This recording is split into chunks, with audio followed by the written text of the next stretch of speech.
성경은 거꾸로 읽어야 지금 내가 무엇을 해야 하는지 알 수 있습니다. 성경의 역사관은 멸망의 역사관입니다. 오랜 세월 동안 인류가 만들어낸 과학과 문화의 결실들도 모두 순식간에 사라집니다. 우리가 살고 있는 이 땅도 저 하늘도 하늘의 별을 비롯하여 모든 삼라만상도 사라집니다.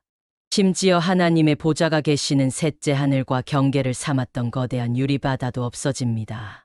하나님께서 계시는 셋째 하늘만 유일한 하늘이 되고 첫째와 둘째 하늘도 사라집니다. 모든 것이 사라진 다음에 새로운 세상이 도래합니다. 새로운 세상이란 다음과 같습니다. 첫째, 지금 우리처럼 예수 그리스도를 믿고 입으로 시인하여 구원받은 성도들이 예수 그리스도를 왕으로 모시고 사는 새 예루살렘 도성이 첫 번째입니다. 둘째, 마지막 대환란과 백보자 심판을 통과한 이스라엘 민족이 사는 새 땅이 두 번째입니다. 셋째, 대환란이란 끔찍한 상황에서 이스라엘 민족을 숨기고 먹여주고 입혀주고 감싸주었던 이방 민족이 들어가 살게 되는 새 하늘입니다. 대환란을 통과한 이스라엘과 이방 민족은 천년 왕국이라는 천국에서 아무 고통 없이 다산하고 번성하여 인구가 부쩍부쩍 늘어납니다. 인구가 기하급수적으로 늘어나면 이방인들은 새 하늘로 옮겨가게 됩니다. 지금 우리가 육안으로 보는 저 하늘 너머의 별들 중에 12황도가 있는데 거기를 가득 채우면서 온 우주로 퍼져나가 살게 되는 것입니다. 넷째, 아담 이후 백보자 심판 전까지 구원받지 못하였거나 구원을 거부한 모든 민족이 들어가서 영원히 고통을 받는 불못이 있습니다. 이것은 다소 허황하다고 느낄 수 있습니다만 이것을 가장 먼저 믿어야 합니다. 구원받은 사람들이 들어가 영원한 복락을 누리고 사는 새 곳, 새 예루살렘 성과 새 땅과 새 하늘이 있다는 것을 먼저 믿고 구원받지 못하였거나 구원을 거부한 악인들이 영원한 고통을 누리고 사는 불못이 있다는 것을 반드시 믿어야 합니다. 왜 믿어야 하느냐고요? 성경에 그렇게 기록되어 있기 때문입니다.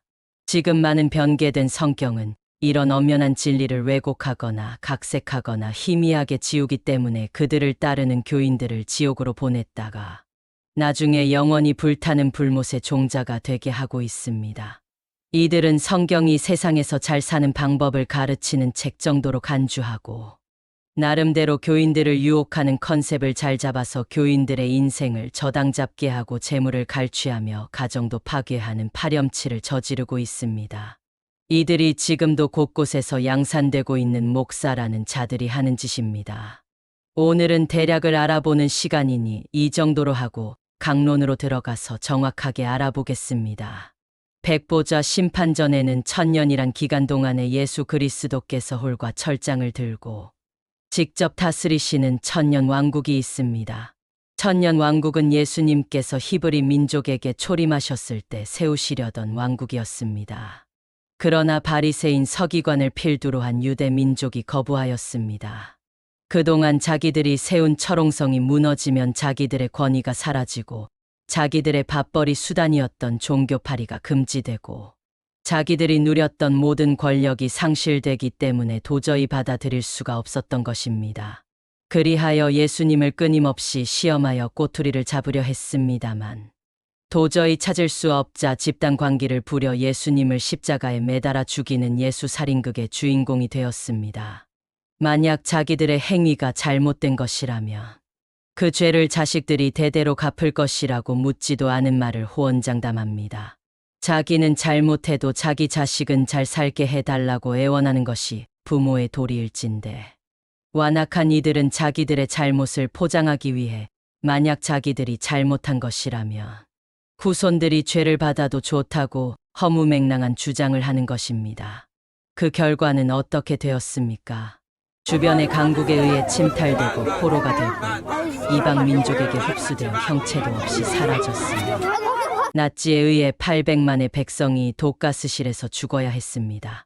세계 도처에서 나라가 없는 백성의 서름을 되씹으면서 하나님께서 세워주신 그 나라를 그리면서 눈물을 흘리고 한숨을 쉬어야 했던 민족이 바로 이스라엘입니다. 그렇게 살았던 세월이 무려 2000년이었습니다.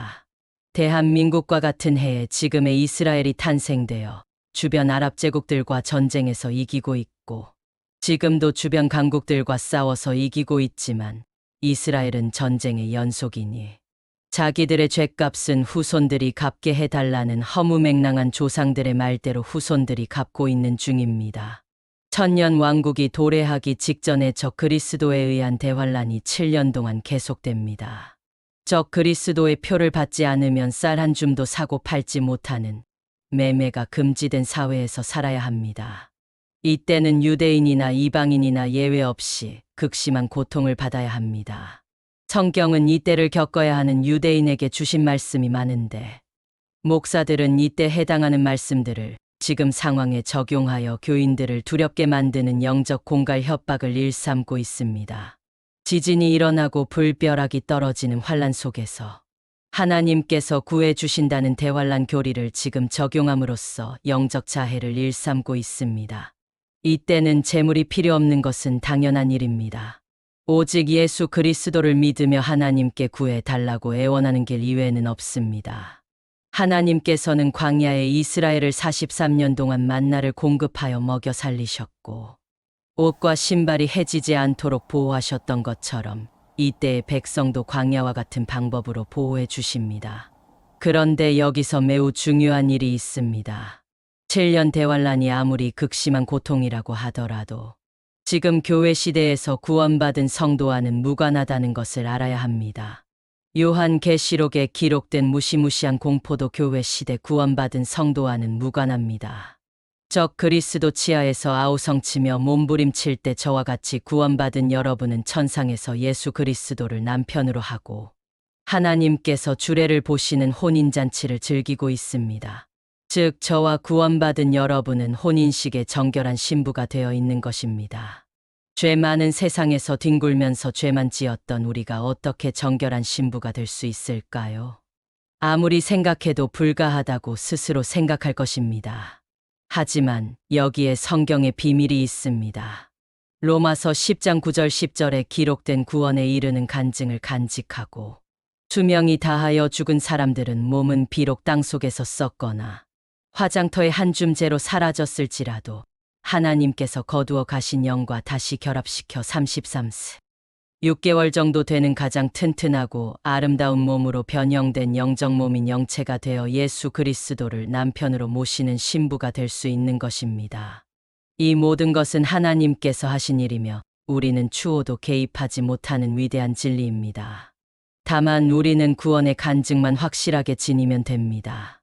교회 출석하여 헌금 내고 봉사하고 교회 행사에 빠지지 않고 따라다니면 구원은 자동으로 받는다거나 창세전에 하나님께서 구원받을 자를 미리 택해 놓으셨기 때문에 택정자는 저절로 구원을 받는다거나 세상을 이토록 사랑하시는 하나님께서 지으신 사람을 지옥으로 보낼 리가 없다고 주장하는 등 갖가지 빌미와 희한한 궤변을 늘어놓은 모든 종교는 지옥의 안내자일 뿐입니다. 지옥에 가둬졌다가 마지막에 불못으로 가게 되는 마귀는 절대로 혼자 가지 않습니다. 하나님의 보좌를 찬탈하려다가 쫓겨난 그들은 공중의 권세자가 되어 우리를 지배하고 있었습니다. 이 악한 세력은 사주팔자라는 이론을 만들어서 정확하지도 않지만 무시할 수도 없는 묘한 이론으로 씨줄과 날줄을 엮어서 우리 인생을 주도하고 있습니다. 우리를 흥하게 만들었다가 망하게 하며 어떤 경우에는 아예 희망의 싹을 잘라버려서 늘 곤궁하게 살게 만들어 결국은 창조주 하나님을 거부하고 영원한 불못으로 가게 하는 악의 권력자이기 때문입니다. 마귀는 절대로 혼자 불못으로 가지 않습니다.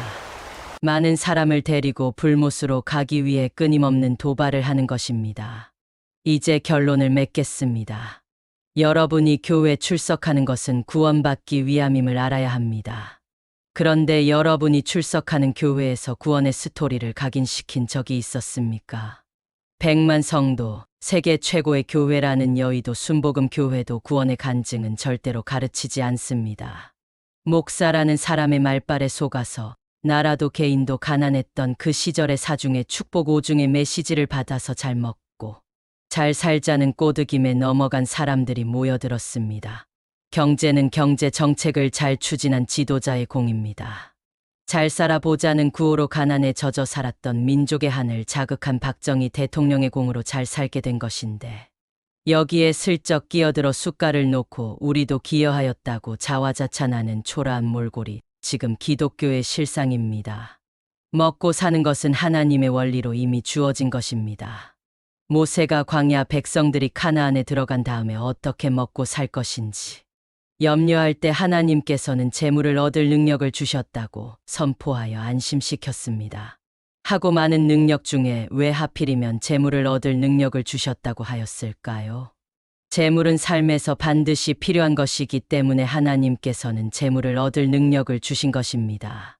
그 능력을 갈고 닦아 개발하면 풍족한 개인과 풍족한 나라가 되는 것이며 주신 능력을 개발하지 않고 팔자타령만 하고 자빠져 있으면 가난과 동무되는 것입니다. 다시 강조합니다. 구원의 간증이 확실하고 가슴에 아로 새겨진 사람은 적그리스도의 7년 대환란과 무관하고 예수 그리스도와 혼인한 다음에 함께 내려와 1000년 동안 다스리는 분봉왕의 역할, 영적 지도자의 역할을 하는 감개무량한 순간을 맛볼 수 있습니다. 구원 받으십시오. 춤추고 노래하고 방방 뛰는 것이 구원받는 것이 아닙니다. 여러분이 현명해져야 목사들이 사기치지 못하게 됩니다. 저는 둘의 수도원 협동 목사를 역임하였고 지금은 찾아가는 구원교회와 하나님의 경제교회를 세우기 위해 기도하고 노력하고 있습니다.